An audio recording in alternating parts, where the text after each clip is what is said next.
What's up, guys? It's your boy Dig Dash, and I'm back with another video.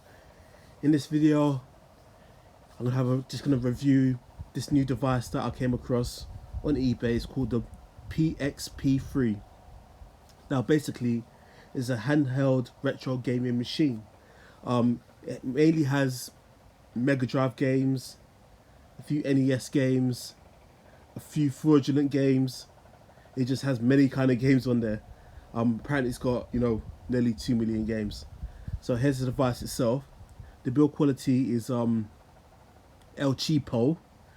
It's really not the best built device, but you have to bear in mind this only cost me 10 English pounds. To be precise, it was like £8 something and £2 shipping, so it was very cheap. As you can see, it comes with two games cartridges. I say that I don't think they're real cartridges, to be fair. I think they literally just activate a switch within the device to have two sets of games. So basically, here you go, 900,000 games in one. 900,000 games in one cartridge. I mean, that is like the Black Oval all cartridges. This one's got 999,666 games in one. That is spectacular. I mean, maybe in about 100 years we could be gaming like this.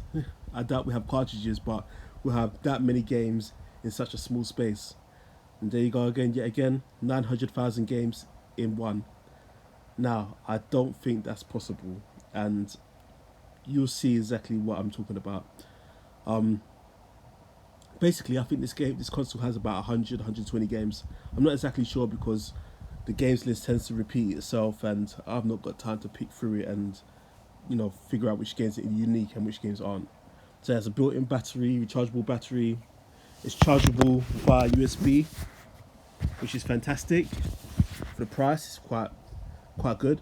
The buttons feel undecidedly cheap, but they do work. It has a decent quality speaker for the price, should I say? I mean, you can hear it. Has a headphone port, obviously the cartridge slot. You charge via the top. It's got a headphone jack, as you can see. It also has a audio visual output. My mistake, it hasn't got a headphone jack. It's got audio visual output. You've got the volume slider at the bottom. It's got fake PSP style. Yeah, it's not that great. So here we go. Here's a quick look at the UI. As you can see, you've got quite a few games there. You've got the Turtles, fantastic. I mean, loads pretty well. The screen isn't too bad for the price. I mean, it's incredibly cheap, but the screen doesn't look too bad for what it is. So just a quick play through of some of the games on this device, so you can see what's what, and you generally just get a feel for it. But the screen is very good. The buttons work very well. The emulation is quite good for the price and for what it is. I mean, it's probably one of those typical kind of system on a chip devices, are very low powered, but enough power to run these retro games and retro, emulators. Given that it's a low resolution, it's not really too hard to do, but it does it very well for the price. So as you can imagine, whoever's buying this in bulk probably buys for like £4 or £5 a pop. So they crank these out pretty damn cheap. So as you can see, yes, you got Angry Birds, which is very strange. You got Streets of Rage, which obviously is a Mega Drive game, fantastic game. But yeah, it works pretty well. Like I said, it's pretty faithful, and this is one of the kind of devices that you put in your kids' stocking for Christmas, because you can't really go wrong with this. You really can't for the price. You don't care if they smash it, throw it out the window, step on it, stomp on it, hit each other over the head with it. You don't care. I mean, at the end of the day, it's retro gaming. You get 100 plus games.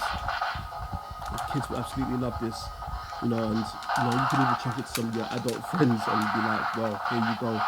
And you can really get back into the retro gaming thing, which is really big, given that, as you know, Nintendo have released the NES Classic and the SNES Mini Classic, whatever the hell you want to call it.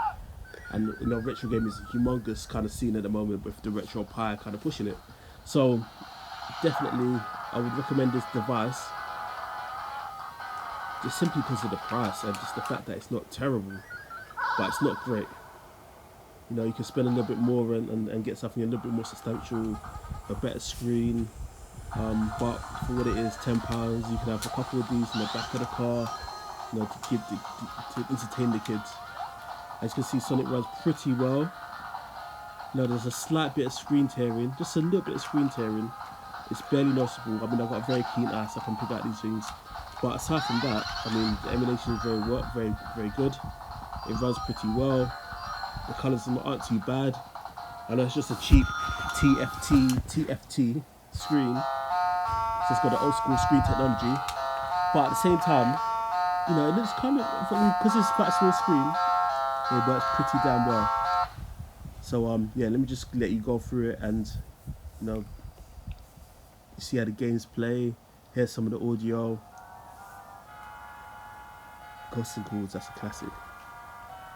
That's the thing about this device, it has a lot of the classic games. You get a lot of the games that you kind of think about, you know, when you kind of reflect on your gaming past. You know, if you're your 80s baby, 90s baby, these are the kind of games that you were playing or you wish you could play back in the day. And they're all here and they all play pretty well. So I definitely would recommend it just for the price alone. Something cannot go wrong. So here I'm just going to demonstrate real quick how you switch between game sets. So you reset it and it gives you a whole selection, a whole new selection of games which repeat themselves. So you have the classics like Sonic on there and Addams Family and Dynamite Duke and Strider and Zool, but then it just kind of repeats itself. You know, all the way up to 999,666. Kid Chameleon's in there, Toys, Golden Axe of course, Altered Beast. So a lot of the classics are on here. You know, they have to kind of switch between the two, you know, cartridges, but they are there somewhere. And as you can see, Sega runs well. Got Star Heroes, that's a classic right there. And this runs pretty damn well as well.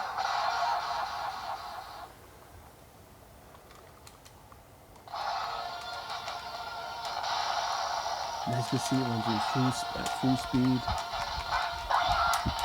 You know, the audio slightly off, but you know, you need to have a real keen ear to kind of pick that out. Just a quick reset just to show you that, you know, the games do work and there's a good selection. You just whip out the cartridge, stick in the other cartridge. Obviously it can be played without the cartridges as well. But just a quick flick through the games list, and you know, there's quite a few games here, but they do repeat.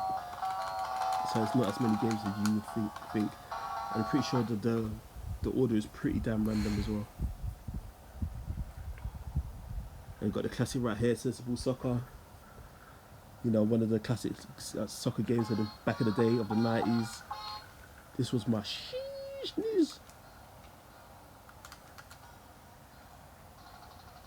So yeah, just a quick playthrough to see how it goes. Absolutely love this game, love it.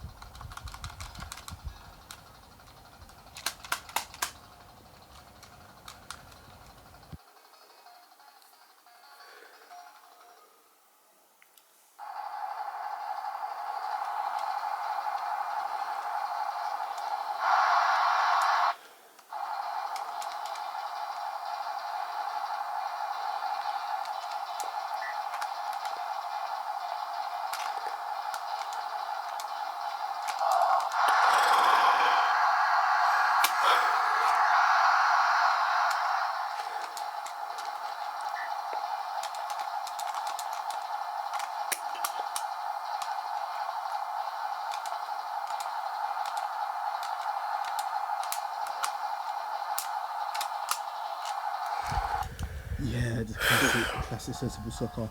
But yeah, it's wonderful, wunderbar. There's a few more games. Great selection. So yeah, that's enough of that. So basically, I do recommend this unit. I mean, it's cheap. The quality is not that great, but the emulation is very good. I mean, and like I said, it's cheap. I can't emphasize enough just how cheap it is. It's only a, 10 English pounds or $10, whatever it is. I highly recommend it just for the fact that it's so cheap and does what it says on the tin. And you can chuck it around and you can give it to your friends and family, and they won't hate you. Retro gaming is back in, so yeah, get with that. So like, subscribe, peace.